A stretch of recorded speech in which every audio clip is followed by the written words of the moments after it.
మన కన్న తల్లి, నెక్స్ట్ మన భారం మోసేటువంటి భూతల్లి, భూదేవి, భూమాత, మనకు ఆదర్శనీయమైనటువంటి మనకు మంచి పాలు, పెరుగు మరియు మంచి ఆక్సిజన్ ఇచ్చేటువంటి గోమాత, ప్రకృతి మాత, మనకిచ్చే ఆక్సిజను, మనకిచ్చే నీళ్లు, ఇవి కానీ నదీ మాతలు, ప్రతిదాన్ని మనం తల్లితోటి పోల్చుకుంటాం.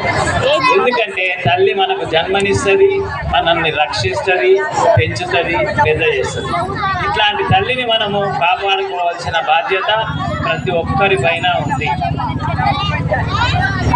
విద్యార్థులకు ఒక మనవి, కొద్దిగా సేపు మనం సైలెన్స్గా ఉంటే కొన్ని విషయాలు గమనించగలుగుతాం. అయితే మనం ఏ తల్లి కడుపున పుడతాము, ఏ దేశంలో పుడతామన్నది అది దైవ నిర్ణయం. మనందరి అదృష్టం మనం ఇక్కడ భారతదేశంలో జన్మించడం. ఎందుకంటే ఈ భారతదేశం ప్రపంచంలోని దేశాలన్నింటికంటే కూడా భిన్నమైనది.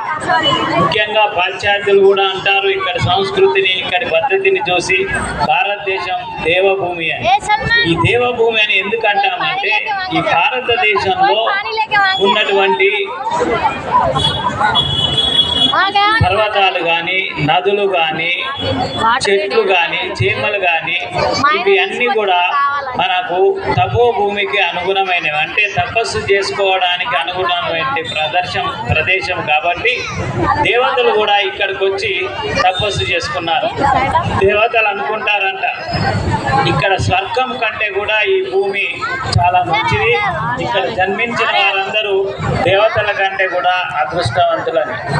అయితే ఇట్లాంటి భూమి మనం కాపాడుకోవాల్సిన బాధ్యత మనందరి మీద ఉన్నది. ఎట్లనైతే మనం తల్లిని గౌరవిస్తామో ఈ భూమిని కూడా గౌరవించాలి. అందుకనే మనం చూడొచ్చు, ఈరోజు ముఖ్యంగా గణతంత్ర దినోత్సవం జరుపుకుంటున్నాం. ఏంటిది గణతంత్ర దినోత్సవం? ఏంటిది ఇది? ఎందుకు చేసుకుంటున్నాం గణతంత్ర దినోత్సవం? ఇది కాకుండా ఇంకొకటి కూడా చేసుకుంటాం, జెండా వందనం. ఏంటిది అది?